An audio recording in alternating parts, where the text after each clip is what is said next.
How to ride for a long time or for long distances is genuinely a question I get asked all the time. So today, I thought I'd answer it for you. There's a little more to riding long distances than just heading out for ages, especially if you want it to be a successful ride, let alone a comfy one. Riding for longer isn't just a case of going out and smashing it. There's a few things you can do beforehand to make your ride a winner.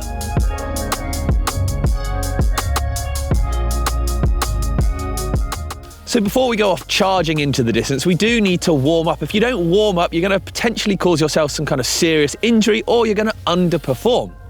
Think of your body as a bit of an engine. It needs to warm up them glow plugs if it's a diesel, and then you can get it going. The muscles in your body as well, like an elastic band, if you go out into the cold and suddenly pull them apart, they're more than likely going to damage or snap, and we definitely don't want that. You need to ease them in, you need to warm them up. Warming up is also going to increase blood flow and oxygenated blood around the body, so it's really ready to perform at its absolute best. So when it comes to a warm-up, then I'd certainly recommend doing some dynamic stretching before you head out onto your ride, and also ease into your ride. Don't just go out the gate full gas, which I will be honest, I'll throw my hands up, I've been guilty of in the past, but try and ease into that first few K or first few miles, whatever you do, just to get the body going and get it ready for then carrying on even further.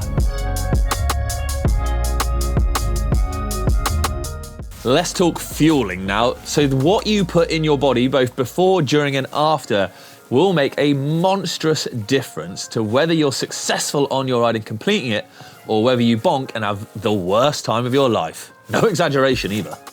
Now, I'm going to use a bit of a motocross analogy here. In my motocross bike, it runs on premium unleaded. Now, it runs on that because it runs the smoothest and it runs the most efficiently and easiest. So it's designed around using that fuel. And your body is the same. If I was to put the wrong stuff into my bike, if I put diesel in it or something like that, it ain't going to run very smooth, if at all, sadly.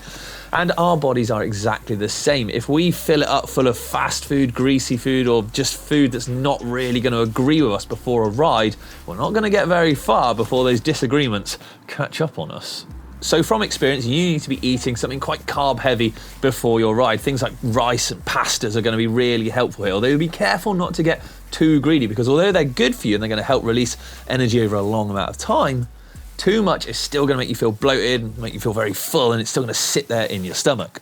Morning of then, you want a solid low-fat breakfast. Things like overnight oats or porridge are going to be great here. Try to avoid anything too fatty, too greasy that's going to sit there. Things like a full English could go right through you and might end up pooing on a path, and you don't want that. During the ride, little and often is key here. So you look to consume carbs roughly 30 to 45 minutes, or every 30 to 45 minutes. This is going to help keep the dreaded bonk at bay. Obviously, this can be very hard to do depending upon what you're riding, but do your best. Now, what I would say here is energy gels, obviously, as the name suggests, are full of the good stuff that you need, but proper food is essential. Anything from bananas, flapjacks, heck, I've even known to have a bit of quiche squirreled away in my back pocket. Proper sustenance is going to be crucial at keeping your sort of stomach right as well. Things like energy high on sugar, electrolytes, all sorts of other bits and bobs that are in them can play an absolute havoc on your stomach, and you might revisit that scenario we said about earlier. Hydration, crucial for rides as well. Now, this can vary hugely depending upon the type of ride that you're doing and the conditions and climate that you're doing it in. Obviously, the hotter the conditions, the dusty, dry conditions as well, are going to increase the amount of fluid that you're going to need to take on.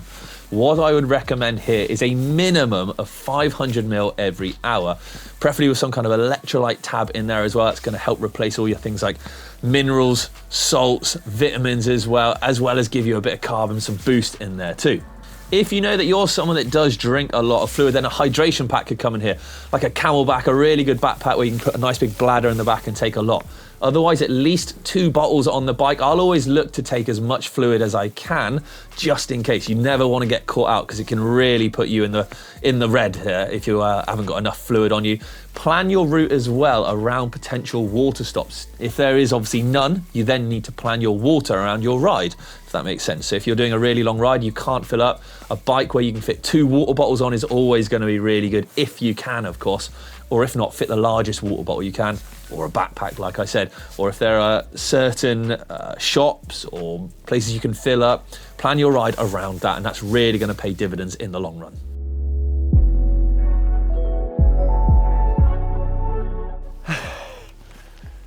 God. I don't think I can actually not go. Rich! Don't be like this guy, look. A strong mindset is crucial to making it through. Certainly the really, really long types ride. But look, we all have our own mental battle. So whether it is, like I said, 10 or 100K, having a good, solid mindset is going to be crucial to getting you through that long, tough times, especially if you hit what's called the wall. You get to a point where you just think you cannot go on any further. This is often met in really tough circumstances. You need that strong mental mindset and strong sort of mental kind of positive enforcement that you can do it. And I know you can do it to keep you going through. Don't end up like Rich here. Oh my God, what a state.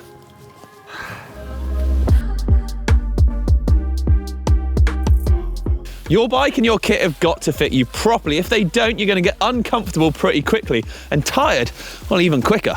A poorly fitting bike is going to put extra pain and strain on your muscles and joints. Now, the most common one that I see all the time is incorrect seat height.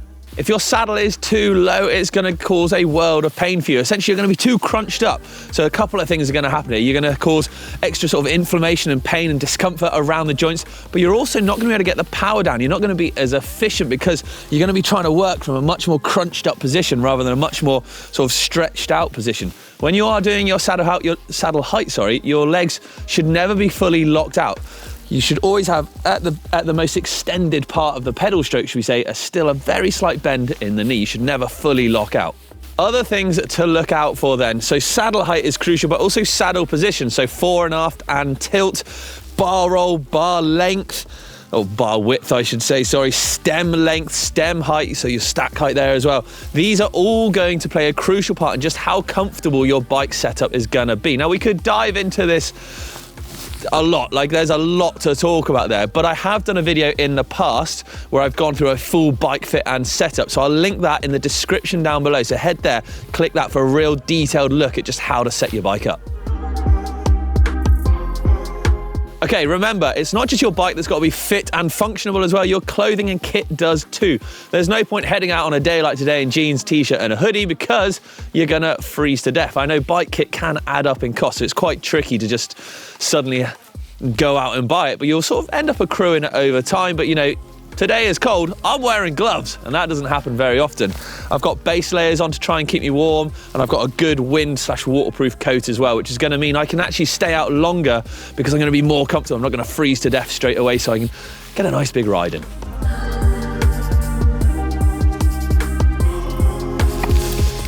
Okay, this next one's crucial. It's pacing, and it's actually the one I find the toughest. So if you're a super competitive person, much like I am, unfortunately, then just blasting out the gate full tilt straight away is a very hard thing to resist. But harping back to a warm-up as well, it's crucial that you don't do that.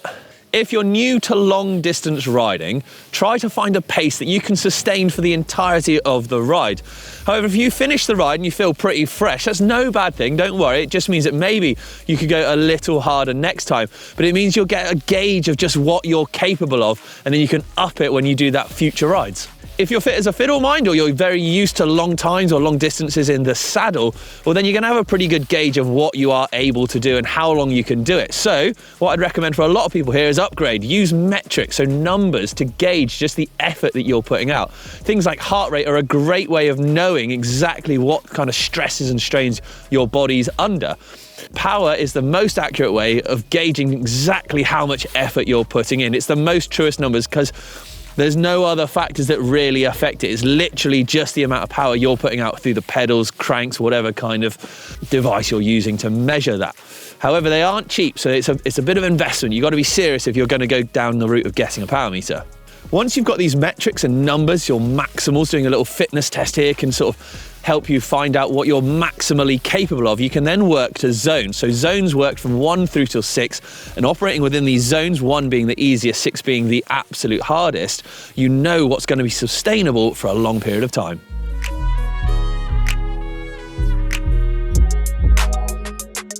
So there we have it then, some of my top tips, tricks and little pointers along the way as to how to sort of survive those longer rides and longer distances. Look, Whether you are tackling your first one or you're a seasoned pro, let me know how you get on in the comments down below. Are there any pointers I might have missed? I'm always up for suggestions. I might implement them myself on my next crazy challenges, which keep an eye out for, because I've got a few. Thank you very much for watching, everyone. A little like and subscribe will go a long way to supporting the channel and the videos that we make, and I will see you next time. Ciao.